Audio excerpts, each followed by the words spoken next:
Rusty Quill presents. Welcome to Ain't Slayed Nobody. This is an actual play podcast intended for adults and may contain material that some people find disturbing. Please see the episode notes for content warnings and listen with care. Hey y'all, this is Cup reminding you that we are on Patreon. We just completed our long-running World War II Cthulhu series, The Meat Trade, with Scott Dorward, so that is all ready for you to binge. We're also doing early drops of all of our improv videos and our Cosmic Dark campaign with Graham Walmsley. That's amazing, so don't miss out. This is a great community, and we'd love for you to join. Most of all, you're helping to support our show. You can sign up right now at patreon.com/ain'tslayed. That's patreon.com/ain'tslayed. Thank you. When you think of skyrocketing brands like Aloe, Allbirds, or Skims, it's easy to credit their success to great products, sleek branding, and brilliant marketing. But here's the overlooked secret. The real magic lies in the engine behind the scenes, the business powering their business. For millions of brands, that engine is Shopify, making selling seamless for them and shopping effortless for us. Upgrade your business and get the same checkout Aloe Yoga uses. Sign up for your $1 per month trial period at shopify.com/retail, all lowercase. Go to shopify.com/retail to upgrade your selling today. Shopify.com/retail.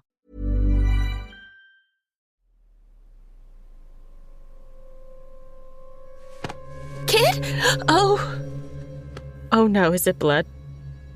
It is blood, and as you touch him, the body turns, and the head flops to one side. Oh, God. I scream. Give me a sanity check. Have we all spilled out into the hallway to see this? Oh, yes. I fail. 75 over 65. And this is coming from the auditorium, like from the seats. Yes.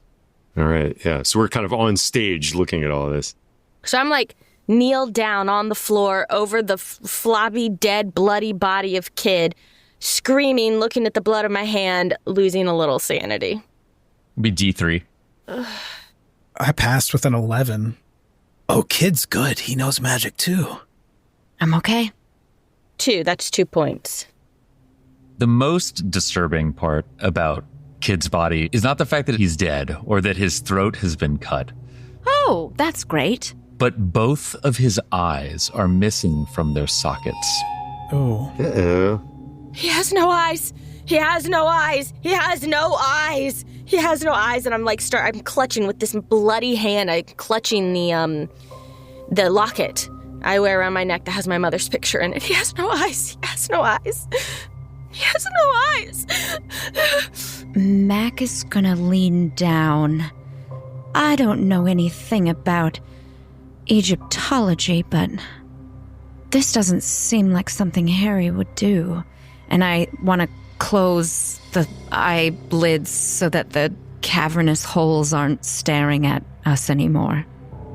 You reach down to try to close the eyelids, and you notice that the lids have been shredded and macerated. It looks like some serrated edge has been used to peel out his eyeballs from their sockets.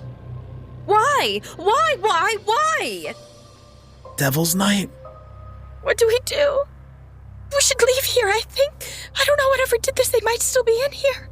Hang on, hold yourself together. But I think we should go. Do you have like a handbook or something that you're supposed to go through? Any protocol? What do you mean, a handbook, a protocol? What do you mean? No one knows anything about any of this. I don't know. You've got a society. Yes, but we just do seances and hope something happens, and it never does. You're out of your depth, sister. And I will kind of be looking around the room at this moment, like scanning the periphery. Do I see anyone lurking around on stage, in the auditorium, up in the catwalks, anything?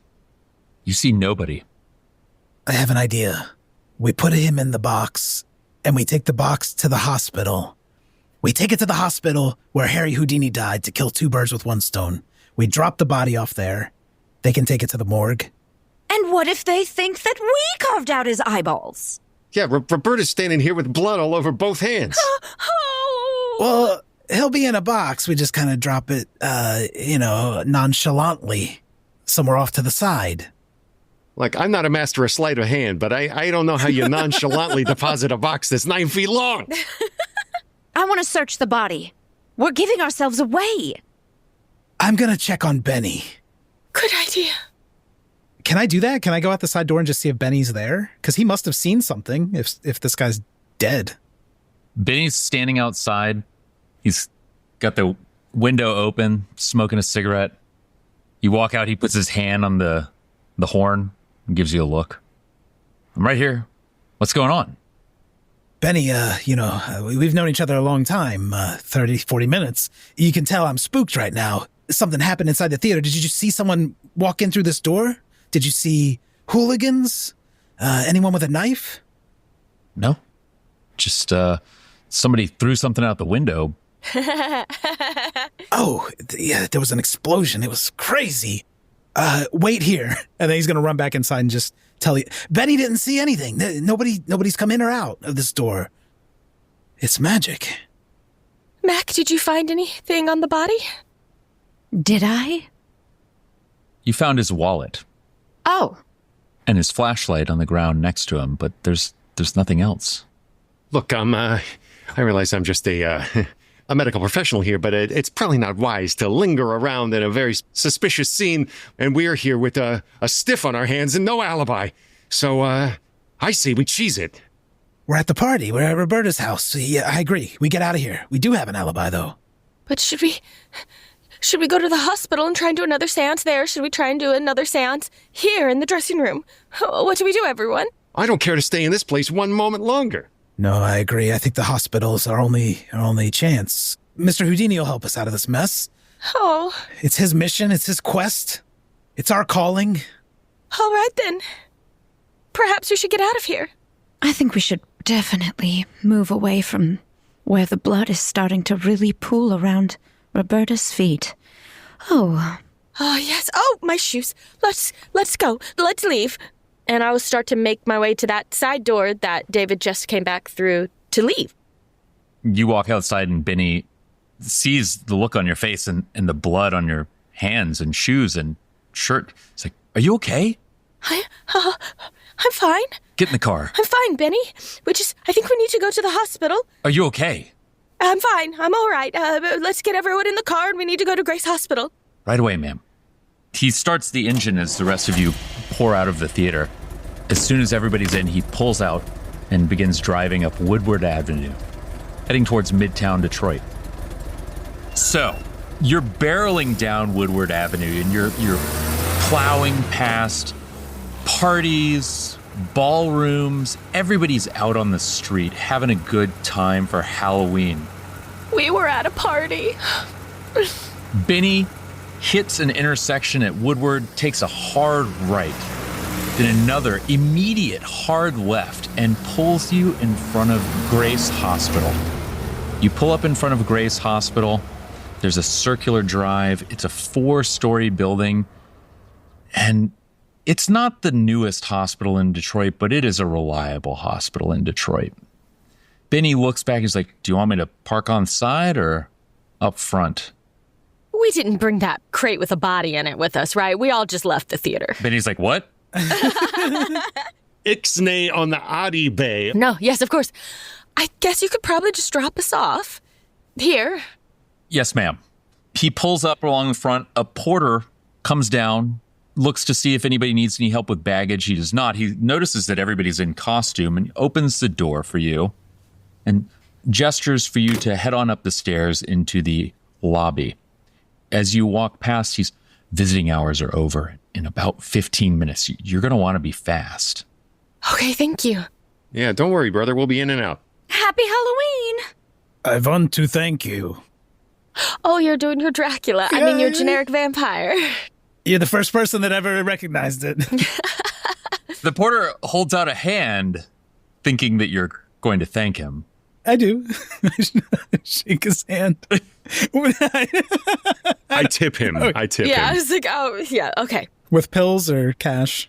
Cash. I think this may be a good time to note that Peter Parisi, though, like, obviously pretty rough around the edges guy, underneath his like skeletal makeup and all, dressed immaculately. He's got like a little sapphire pinky ring. Ooh. And the pill case is like probably silver. It's very, all the accoutrements are very like flashy in a nouveau riche kind of way. Wow. He slides a bill into the porter's hand and like slaps him on the shoulders like, yeah, just let us in. Don't worry. We'll be in and out like lightning. You walk into the tiled lobby of the Grace Hospital, and you're met by a woman. She's prim, sits upright as the four of you walk in. She's like, ma'am, are you hurt? Do you need to see a surgeon? No, I'm fine. We went to a play. Well, I must inform you, if you're here to see a patient, visiting hours are over in 15 minutes. Ma'am, you strike me as someone who perhaps has a flair for the theatrical. As he kind of leans forward on the desk. Was it not too long ago when the esteemed, famed magician and debunker of quacks and charlatans, Harry Houdini, sadly perished in this very establishment despite the best efforts of the fine medical professionals here on staff? Yes, Dr. Kennedy did try to save his life. God bless Dr. Kennedy for his efforts. Yes, he did die in this hospital. In fact, on this very night. Yes. That's right. You must forgive us. I understand you have to keep a sober mind, no matter the time of day, no matter the holiday that it might be. But one medical professional to another. He leans forward, producing a card to Parisi's pharmacy and sliding it across. My friends here have a yen for the theatrical and, dare I say, the macabre. I was wondering if we might have a look at the very room where the estimable magician breathed his last. Tonight. For all other nights. For the sake of the dead. If it was anyone else, I would say that this would make them roll in their grave. But of course, Mr. Houdini would have a flair for this sort of theatrics, as he was himself a man of the stage. She looks the card over. Mr. Parisi, I cannot grant you permission to enter a patient's room at our hospital. But if you are so inclined and interested in ghost stories and those sorts of magical tricks that Mr. Houdini was a purveyor of, you can ask the kind nurses up on the 4th floor if you might see the room. But if it's occupied, I would advise that you proceed with prudence and respect. Certainly, madam. I proceed no other way. And we'll move with the greatest discretion, and I'll remember this favor. Thank you so much. The elevator is straight ahead, stairs to your left and right. Might you have a wipe of some sort I could use? A wipe? Like a damp cloth or a wet napkin. You see, I've just got the theater blood, prop blood on my hands. There's a washroom down the hallway, or you may want to ask the nurses. I don't have a sink at hand here, my dear. I'll just keep. Thank you. Yes. Visiting hours are over in 13 minutes. Oh. Yes, punctuality, I can tell, is your specialty. We'll be in and out. And he's beckoning you down the hallway to take the elevator up to the 4th floor. Well done, Peter. Yes, that was quite quick thinking. I was going to handcuff her to the desk. That was much better. Yes, it was. Surely you jest, sir. Right. He slides the handcuffs back into his coat pocket. It's like, yeah, well, one must have it's not exactly a bedside manner in my line of work, but I deal with all sorts. All manner, the infirm, the lame, the bedeviled come to me to have my pharmacy laid open to them so that they can seek comfort. And if I can bend their ear along the way, so much the better. The elevator glides to a halt on the 4th floor. The doors open, and you step out. You can see that at the end of a hallway, there is a nurse's station. There are 2 nurses diligently charting at the desk. They look up as you step off the elevator. The older nurse cocks an eyebrow as she sees the entourage approach. Hello, happy Halloween. Can I just ask, Doc, are we going to pass? Because David's going to know it's room 401 where Houdini died. Are we going to walk by that room before we get to the nurse's station? Well, how does David know that? He's a fanboy. Oh, you're a stalker. You will not pass the room, but as you approach the nurse's station, you can see that 401 is immediately to the left, David. Okay. Mac, if things go sideways, I'll run distraction. You run into 401 and do what we need to do. Got it. You toss that room. It will be destroyed. I think we might want to talk to Houdini in there. We'll need a candle. Oh, do we have a candle? They've already been provided. Peter, are you gonna use your... Hello, madam. May I help you? The lady downstairs gave us permission to enter room 401, I believe it was. And who was this lady downstairs that you spoke with? The fine grand dame of the front desk who Mildred? Mildred said that you could come up here and enter a patient's room? That does not sound like Mildred to me, young man. To be clear, she said we could come and see if the room was occupied, and if it was, we should have prudence, but if it wasn't, we could go in. That sounds like Mildred to me. I understand you don't let every Tom, Dick, and Harry just wander in and take a gander, but... One Harry did. How droll. And never came out. So we wonder if we could maybe take a stroll through the door, just a quick look-see. Well, I believe we'd have to get the permission of Dr. Saltzman. He's in charge of the patient who's residing in that room at the moment, and he's quite ill. The patient, not Dr. Saltzman. Oh, who is the patient? I'm afraid we don't know his name. It was a terrible accident. Oh. Fell from a building. Oh, how horrible. While on fire. While on fire? Oh. David leans over the desk and gets real close and says, Were his eyes cut out? Don't be absurd. Okay, right. It's all good in there. well, I don't want to name drop, but I was Harry Houdini's assistant, and I think I'll just go in and take a look. We don't really have time to wait on Dr. Saltzman, as it were. Yes, visiting hours are going to end soon. Exactly. Give me a fast talk roll there, David. Okay. It's like if only we hadn't all gone up at once, one of us could pretend to know this person. All right, I'm bound to pass a roll in one of the skills I'm pretty good at. But not now. I fumbled. Oh, dear. Oh, no. It feels right. It really does. I don't think you knew Harry Houdini. I just think you're dressed up like a magician.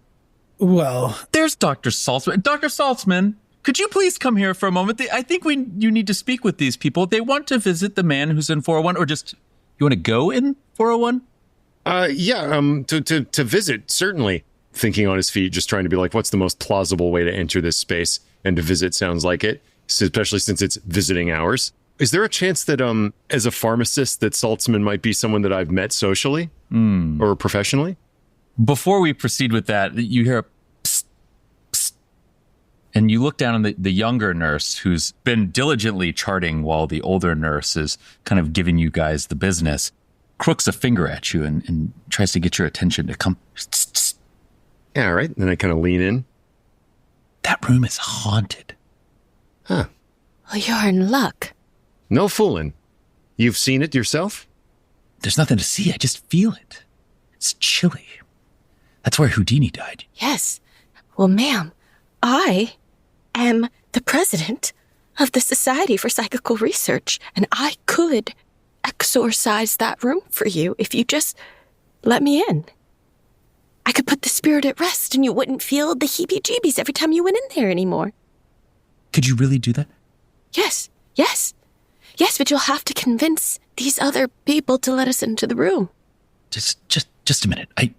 And as she says this, Dr. Saltzman approaches. He's a handsome young doctor, though he looks a little world-weary. His white coat is stained with blood, and he looks like he's been up for several days. Clarice, speaking to the older nurse, well, what's going on here? She gives a brief explanation. The four of you would like to see Mr. Houdini's room? That's the long and the short of it, sir. Doctor, I should say. Yes, thank you. Is there a particular reason? What is it exactly that you might be investigating? I've heard things mentioned. I've got a keen ear, something about psychical research, and are you investigating something supernatural? Yes, sir, yes, we are. And I think we can put Houdini's spirit to rest, and so that room will no longer be haunted, and perhaps you'll find that the patients who are admitted to that room will have a better experience healing in this hospital once the spirits are not tussling and creating tension in there. Tension? My life is nothing but tension, my dear. Yes, I can tell. You look world-weary, if I may say so. Yes. Well, I am not one to believe in magic and spirits, but I do have a probing scientific mind, and I must say that there was something unusual, in fact, you would say not natural or supernatural about Mr. Houdini's death. Please tell us. I was on staff as a resident physician with Dr. Kennedy when he operated on Mr. Houdini. Dr. Kennedy opened the belly and some black substance, not blood, spilled out of the abdomen. It was terrible. They thought it was something related to necrosis or thrombosis or some other condition, but no, I thought there was something unusual, and I demanded that we have an autopsy performed on Mr. Houdini, but they refused. They refused to allow us to perform an autopsy, and he was sent away. Who's they? The other physicians on staff. They thought my recommendations were unreasonable, and that a person of Mr. Houdini's stature should not be treated in such a way. I think there was something else going on, but... He had some sort of black ichor inside of his stomach, and no one thought it was worthy of a second look? Yes, ichor, that's a wonderful word to describe it. That is exactly what it was, yes. And we sent him over to the W.R. Hamilton Funeral Home, just a couple blocks, just right across Woodward, in fact. Never got to the bottom of it, of what was wrong with him, but if you... May he have been poisoned? It's possible. Or he could have come in contact with something unusual or strange before his death. An infectious source? Are you saying there's a potential that there is some other foul play outside of an accident? I had my suspicions, but look, if you can do as you promised and perhaps investigate the room and maybe you find a clue, out of my scientific interest, I would be willing to allow you to do that. But thank you. You must be respectful.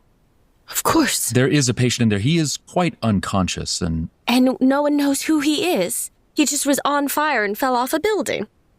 That is the story that I was told. I simply assumed care of him today. Do you happen to know what building he fell off of? Yes, good question.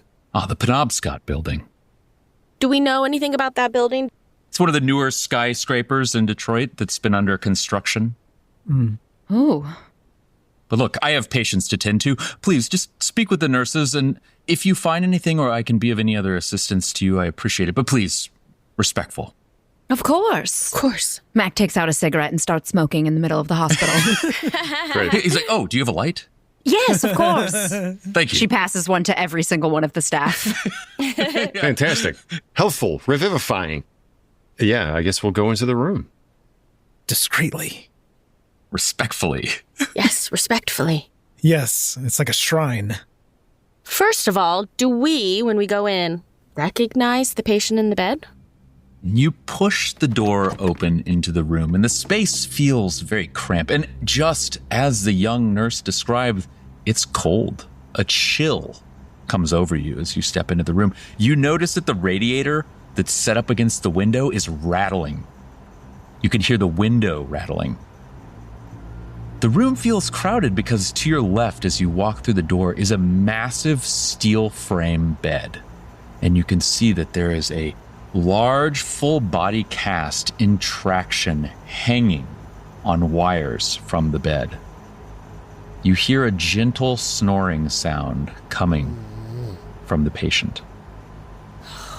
Look, Peter's rattling too. Yeah. I'm just kind of, fidgeting as he always seems to be. Yeah. Huh, there's something you don't see every day. Poor unfortunate fella. Hey, Peter. Yeah? Remind me never to set myself on fire and fall out of a building. Well, I promise to do that. One's bad enough, but to go for the 2 for 1. It's not good, is it? Well, let's see if we can, he kind of leans in, make contact. Yes. I don't see any, candles around, but, we've got the next best thing, he says, drawing on his cigarette. Yes. Oh, good idea, Peter. And I reach into my voluminous fortune teller's robe where I stashed the the playbills from the theater that we were just at and sort of put them down in a formation that looks like magic. I don't know, a star? I do a star. I'll help arrange them the way that you would for a seance. Yes, this is very good. Yes, just like that. Everybody give me a listen roll as you're doing this. You're preparing for the seance. Some of you are down on the floor, arranging. I want to stay by the door in case someone with a melon baller comes out. A serrated melon baller. Exactly. See? David understands. I fail mine. This is weird. My listen score is strange. It's 27, and I rolled a 27. Ooh. Wow. That sounds like a success to me. Mm-hmm. I got a regular success, but... Oh, I'm a good listener, and I rolled a 5. Ooh. I'm too busy setting up for the seance to hear anything. It looks great, though. Yeah. Roberta is locked in. Thank you so much. Oh, yes. The three of you can all hear that there's the rattling of the radiator, there's the rattling of the window, and then you hear this other resonant rattling that's coming from along the wall next to the radiator. It sounds like a kind of, like a little tapping sound as the radiator vibrates.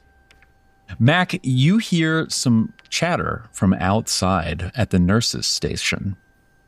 And you hear the two nurses discussing. What you overhear is, you're just catching little snippets of it because they're talking in a very hushed tones, but you hear that there was some dispute about Saltzman's autopsy request and that Harry Houdini's wife and family, who were staying at the Statler Hotel downtown, refused the autopsy and also refused to pay the funeral home after they prepared the body for transportation.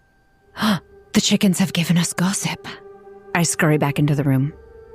So, do you remember when the doctor said that they refused to sign off on his autopsy? I just heard that the nurses were discussing the fact that the family was the one that denied the autopsy. Wait. Didn't your note, Roberta, say that we were to find Bess, or Harry himself told us to say hello to Bess? He said, tell Bess Harry loves her. And that's what we'll do if we see her. Now everyone hold hands. Right, of course. He'll grab the hand of the man in the full body cast. Yes, get him into the circle. Yes. Everyone present. We're all here. Harry, Houdini, if you're here, we have found something that we need to show you. Please, we need to put you at rest in this room so that everyone here can be healthy and not feel so cold all the time. If you're here, give us a sign.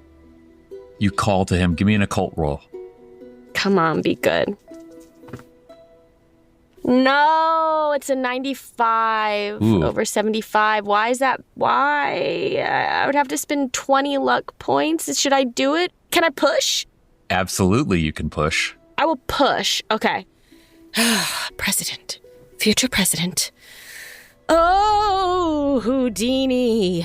Here we are in the place of your death. I just really play up the theatrics There's of it. the voice. And we need you to reach out to us here. Help us to solve your mystery. Help us to put your spirit to rest. Help us to know what this red glowing papyrus is, please. And poor kid, he was murdered. Show us a sign. Show us you are here. Oh, it's so close. Oh, no. It's a 79 over 75. No. 79 over 75. The radiator begins to rattle harder. For those of you that are facing towards the radiator, a tile pops out of the wall. Oh. All of a sudden, steam spills out of the top of the radiator, filling the room, and Harry Houdini's shape begins to form in front of your eyes. You did it. It worked. I didn't feel like I did it. Harry, is that you? We don't have much time. There's something terrible here. I left some notes here on the floor. What do we do? What do we do with the scroll and the glowing gem? I used that to craft the artifact. I gave it to a craftsman here in Detroit. He created a replica of that gem. You must find the replica of that crystal. It is terrible, it is evil, and it is powerful beyond your imagining. You must find it and recover it. You need to go. All of a sudden, as he says that, and the smoke begins dissipating, you hear the sound of cracking and twanging of wires. The bed begins to rattle. Okay, everyone look on the floor. Look on the floor, and then let's go. Because he said he left something on the floor. Peter falls into a crouch, not out of fear, but because he was told to, and is looking around on the floor of this room. It seems insane that a scrap of paper left here a year ago would be still here, but he's poking around. So, everybody give me a sanity check. Okay. Oh, yeah. Okay, yeah. I'm going to let go of that guy's hand, by the way. Of course. Yeah. Now I get an extreme. Oh, I saw that pop up in chat. That's a bad one. I rolled a natural 100. Bad one. Oh, no. We're staying so sane. Yeah, the rest of us are sane as they come. I think as I let go of his hand, I'm going to try to... Does he have like the little like slit where you can see his eyes? I'm going to try to make eye contact with him. Oh, yeah. You can see like... Exactly. And the eyes are very alert now. And you tried to let go of his hand, but he did not let go of yours. You're going to take 6 sanity point loss. Oh. Okay, I'll give you that intelligence check. I rolled a natural 1. No! Why is this what would happen? What? How does that happen? You rolled 100 and then a 1 right afterwards? Yes, amazing. Wow. In the exact opposite of how you want these to go. Yeah. Rolls is amazing sometimes. Wow, I've never rolled back-to-back 101. That's great. What does this look like for you, David? I think, if you're cool with this, I think David sees those eyes and believes that Houdini's in the body cast, and he's going to start trying to tear away the body cast. Oh my gosh. Incredible. This poor, crispy man. He's like, thank God I found the head of that hammer in the car, and he's going to use the claw end and just start tearing away at the cast. Oh no! Oh, God. Wilcox! Shreds of plaster begin raining down on you, Peter, as you're crawling on the floor. Yeah. You notice It's snowing. 2 things in addition to the plaster that's raining on your head. You notice that there is a vial, and you know exactly what that vial is. It's a little bit of morphine that's rolled underneath the bed. And then to your other side, you can see that one of the tiles has fallen out of the wall. And there is what looks like a book that's set into a small recess in the wall. Awesome. Both of those little items go right into my coat. Especially that wonderful, delicious morphine. Did you find something? David, what are you doing? Yes, I did. I found Harry. I'll save you, Mr. Houdini. Stop. No. Stop it. Stop. What are you... I just have to get the face away. Get the cast away from his face. Can I slap him to try and get him to come back to himself? Oh, yes. Just a second, though, because Oh, no. the cast is also going to try to slap him. Would you like to be given the opportunity to dodge, David, or are you just focused on your task? I think when Harry Houdini slaps you and you're a young up-and-coming magician, you let him do it. Yeah. You're going to take 4 points of damage as you get Amazing. Oh, yes. slammed upside the head by a solid plaster cast. David goes sailing over the end of the bed, tangled up in wires, as he lands on the floor. Oh, no. You can hear out in the hallway that the nurses are beginning to raise their voices. This is not respectful. This is not respectful. I take the vial of morphine and am attempting to...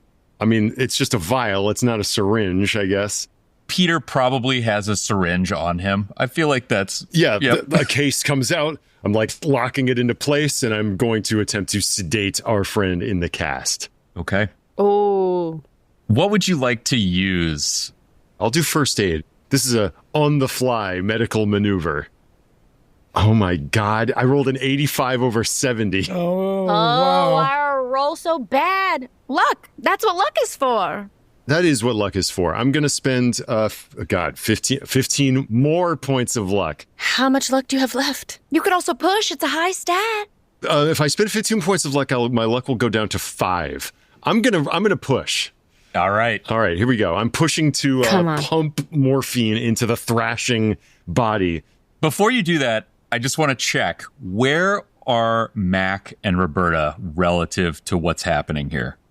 I was trying to hold down David and try to make sure Magnifico does not continue thrashing a hammer while everyone is trying to be stealth and respectful. Subduing David. I will plant myself up against the door to try or like hold on to it to try and slow down anyone trying to come in until we have this under control. Okay. All right, Peter. Here comes the push. I think what was an attempt at a regular medical procedure, like kind of getting into a aperture that was opened up by David and sliding the syringe in, is now just pounding it through the chest and like blasting it in. This has become a lot more ad hoc and violent. Here we go. Success. 47 under 70. Thank goodness. So you're aiming for the chest, but as you do that, the body sort of bucks upward to sort of fracture the plaster, and you plunge the syringe directly through one of the eye holes. Oh, God. Jesus. On a success? Okay. That's what happens when you push. Wham. My syringe goes right into the eye socket, and I'm like, uh-oh, and I depress the plunger. This guy wasn't making it anyway. It's fine, you know? He was gonna die. Yeah, he doesn't have a ton of strength left.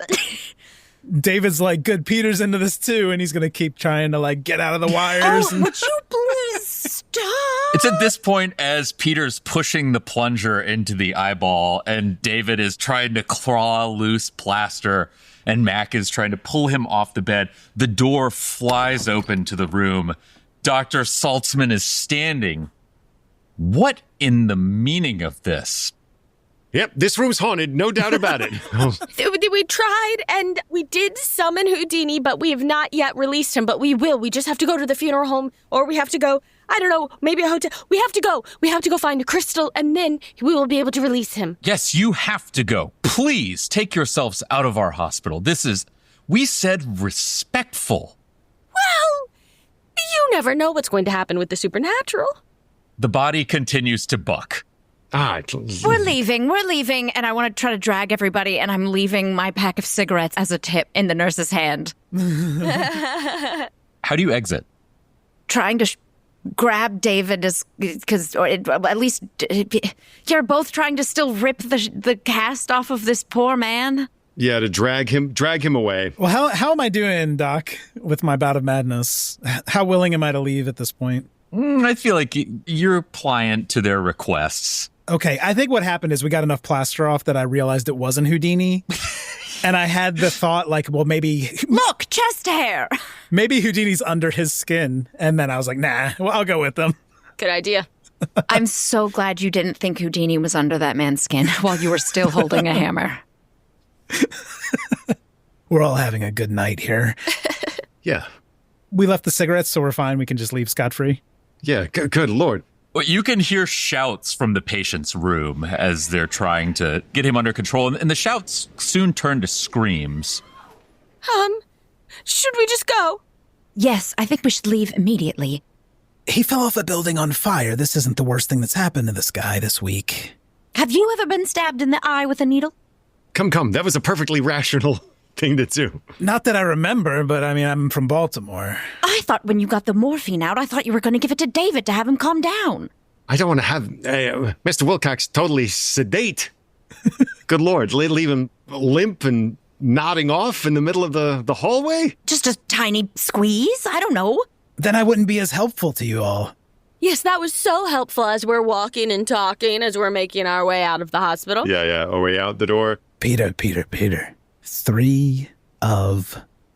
The Joker, the little Joker. Yeah, I'm sorry, David. Again, swing and a miss. He realizes at this point he hasn't been taking the cards out. He's just putting them back in. So we're now getting duplicates. Brother, I think you asked me that one already. Have a good night, Mildred, as we... Visiting hours are over. So I hear. Yes. Thank you. As soon as we're in the car with Benny, let's look at that book you found. Righto. Back in the comforting confines of Roberta's car, let's take a gander at this book. As you settle into Roberta's car, Benny's like, where are we going? Should we go to the funeral home where he died next? Or where, obviously he died in the hospital. Should we go to the funeral home or somewhere else? We can either go to the funeral home, which is where he did tell us to go. We also have a lead on... Yes, we have to find Bess. What if we do both? We could split into pairs. Oh, grand idea. Split up. Oh, we could, I suppose, went to the Statler Hotel. Is that the other place we're thinking? Benny's like, well, just to be clear, funeral home's just 2 blocks over that way. Statler's downtown. I'm happy to drop 2 of you off there if you want. Take the other 2 downtown, whatever you want. Seems like something's going on upstairs, though. And you see glass shatters out of the window from 401. Oh, no. Oh, quite a commotion. Whoa. Yeah, maybe let's cheese it over to the funeral home and conduct our business there, and then the hotel's the next stop. Yes, I think it might be helpful to have all of the items together as we find them. Yeah. Maybe we stay as a group, but just try and work quickly. And the seancing, I think, has worked really well with all 4 of us. It's true. So well. It's been very successful every time. He's showed up every time. He has shown up every time. Yes. All right, will you just drive us the 2 blocks? It'll just give us a moment to look at this book, please, Benny. Of course, of course. Once around a block, Benny. There's a good man. Does this car have a partition? I don't think so. And he's like, It closes. earmuffs, Benny. Hands on the wheel. I'm going to put some text in the chat that you can read. Someone can read it out loud if they want, from Houdini's journal. Okay, let's take a gander here. Flip. All right, okay. Under the pyramids, I witnessed dark sorcery. The mere sight corrupted my very soul. That wicked pharaoh and his ghoulish worshippers called forth hungry, otherworldly horrors. Having seen this true magic, I have endeavored to protect the innocent. My public crusade against spiritualist frauds and fakers allowed me to search out the real threats, but I fear they have finally defeated me. Oh, my goodness. Is that really his handwriting? It is. I have his autograph. Oh. I got his autograph 7 times. I always considered Mr. Houdini to be a sage of the rational mind, a debunker of frauds and mystics, but this looks like the ravings of a madman. Let me see. Well, things are not mutually exclusive. There can be real spiritual, mystical things, and also people faking those things. I mean, certainly, I've borne witness to it, Roberta. I've seen it with my own eyes this very night. But a pharaoh and his ghoulish worshippers? This sounds like a transmission from centuries ago. David, you can also send handout 5, the sketch, or show that to the group. But then again, we've seen too much tonight to discount anything. Peter, as you're frantically flipping through the book for more answers, and as you flip through the book, you notice that most of the content here appears to be Houdini's magic craft, his secrets. But this falls out, and everybody can give me a sanity check, and someone can describe what they see. Yes. Oh, dear. It's just a blob with so many gnashing teeth and mouths and just... Like tendrils. Yes. Coming off the fit. It's so vicious. Oh, I hope that's not what tore out kids' eyes. A creature of pure hunger. Hungry, otherworldly horrors. But we'll be fine, because I rolled a 5 for my sanity check, and I know that once we gather all these items together, we'll put all of this to rest, and we won't have to actually look at this in real life. Yes, Peter succeeded again on his sanity check. He is solid as a rock. Likewise. I failed under my new number. Uh-oh. Oh, David. I would have passed if this was the beginning of the game. So if you fail, you'll lose D4, and if you pass, you'll lose 1. Okay. Are you going to roll that, or you want me to do it? Okay. Ooh. You lose 3, Cup. Am I getting close to a 5th? Let's see. That's scary. I'm 1 off a 5th. Yeah-oh. Glad you didn't roll a 4. My God, we have it. We have his secrets. All his magics. It's detailed here. Peter, you're a genius. He reaches over and plants a big kiss on Peter's cheek and tries to rip the book from his hands. You now have a big smudge of white on your face from my skeleton makeup, and there's a big smear on my cheek. It's Easy there, Wilcox. It's all here. Mac also goes to grab the book instinctually as you go to pull it. Well, easy now, lads. We don't want to be too hasty. Don't want to go ripping something so precious now, do we?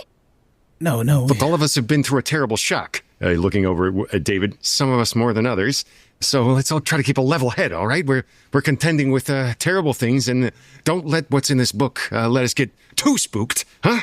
Everybody settle out. It's real easy, like, see? I've got just the thing to settle your nerves. And he pulls a little bottle out of his pocket. What is that? Just a mixture of my own devising and constitution. There's some pine tar, nerve tonic, some extract of poppy. I think I'll pass. Maybe you should too. Keep your wits about you. The brakes on this Packard squeal as you slam to a stop in front of the W.R. Hamilton funeral home. Benny turns around and holds a hand out for Peter's goodies. I pass him up the bottle. Oh, nice. We're here. Not too much. The recommended dose is just a teaspoon. He wipes it off the side of his mouth. Oh, I think I might have overdone it. It's fine. He lights up a cigarette, which flares. When the bottle gets passed back and Peter opens it, a distinctly wood grain alcohol aroma hits your nose as he takes a little nip and puts it back in his pocket. Let's give these funeral parlor folks the business. Now, who has that book? Still trying. I suppose we all do. Yeah, Mac, we can share the book. I'll let you hold it, but you must give me the secrets. Those are the things that I need to just... Fine. And Mac rips the book between both of us, one holding each corner.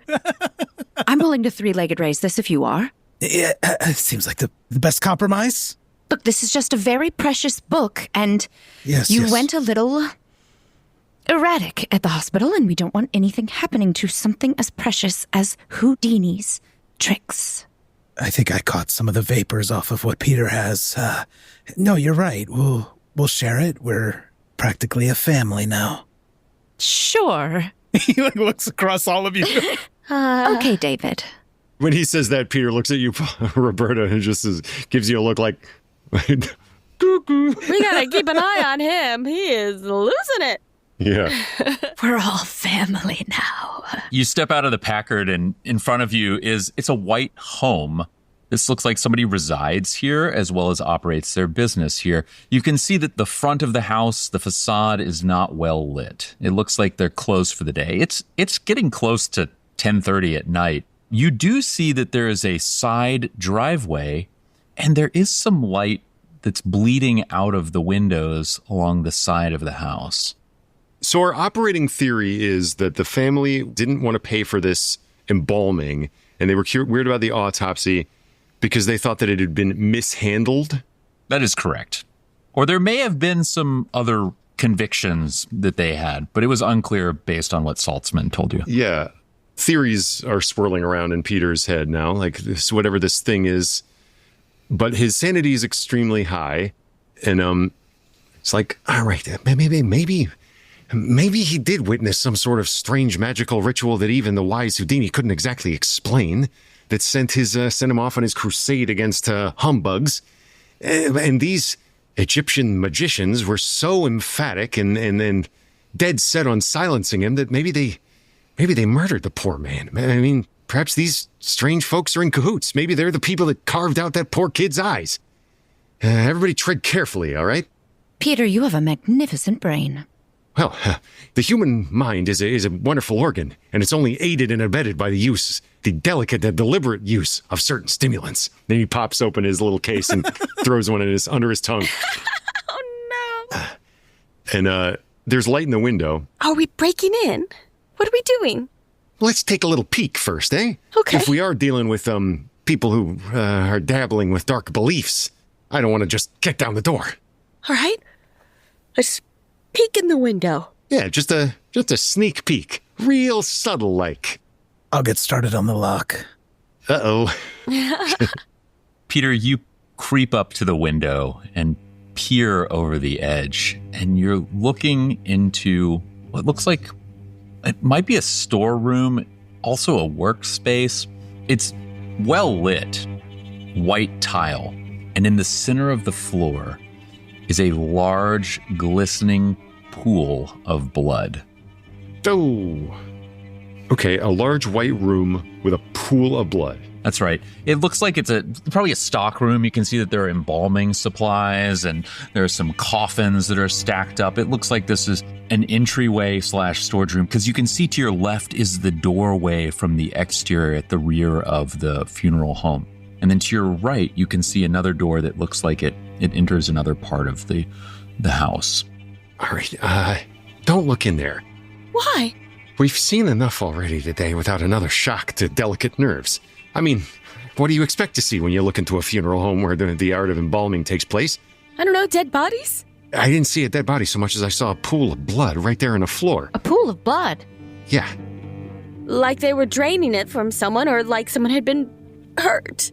I'm not so naive as to think that the draining the blood out of a body isn't part of the embalming process, but I would think that goes into a vessel assigned for the purpose and not right onto the floor. Do we need to call some sort of authority? This is 2 dead bodies in one evening, and I'm starting to think that this isn't... We cannot. I'd rather we didn't get the police involved. No, we killed Kid, remember? We did not kill Kid. We didn't kill anybody.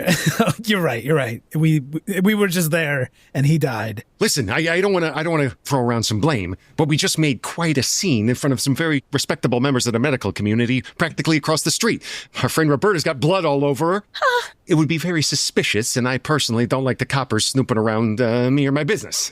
Also, if the authorities come, we won't be able to finish all of the seances, and we have to do that to stop whatever monster might be unleashed and to put Houdini at rest.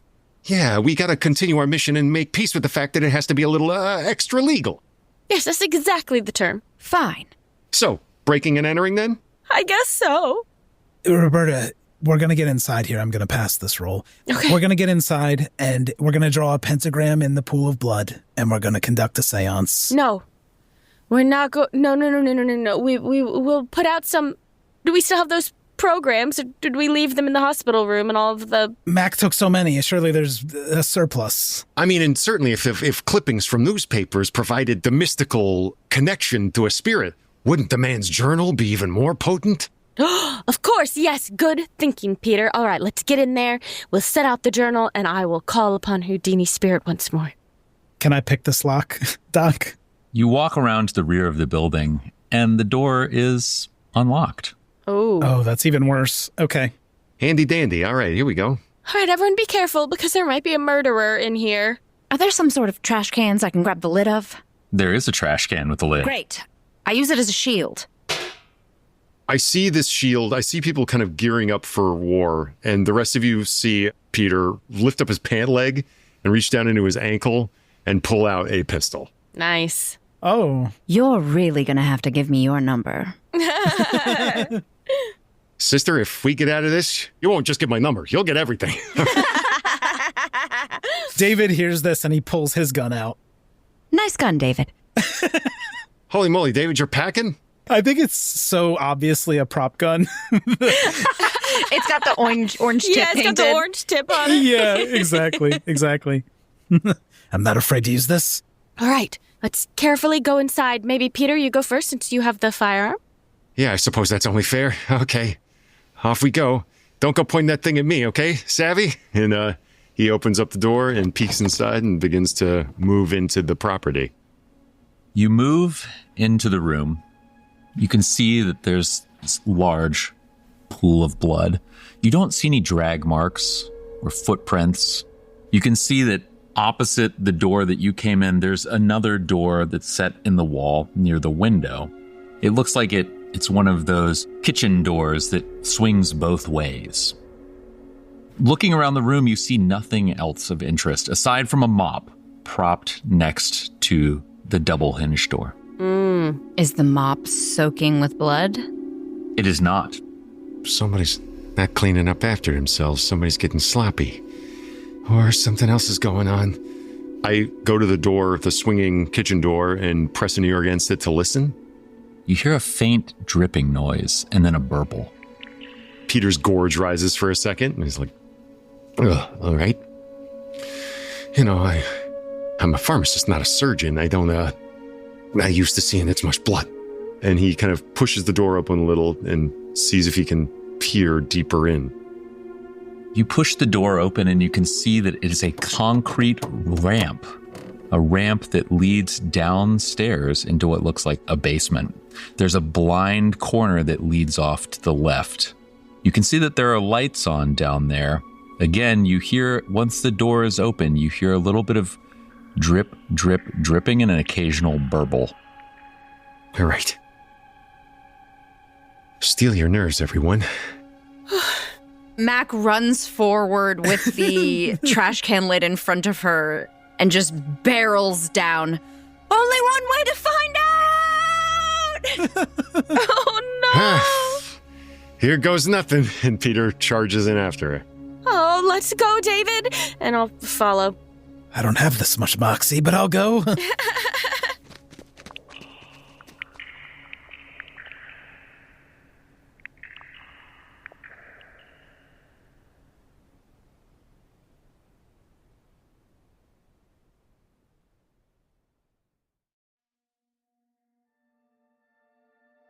Thank you for listening to Ain't Slayed Nobody. For ad-free episodes, lots of bonus content, and special programming, please join our wolf pack at patreon.com/ain'tslayed, or subscribe to Ain't Slayed Nobody Plus at Apple Podcasts. Nothing helps the show more than becoming a subscriber. See our show notes for full credits, and help us grow by posting friendly reviews and spreading the word to your friends and followers. Thank you, and good luck out there.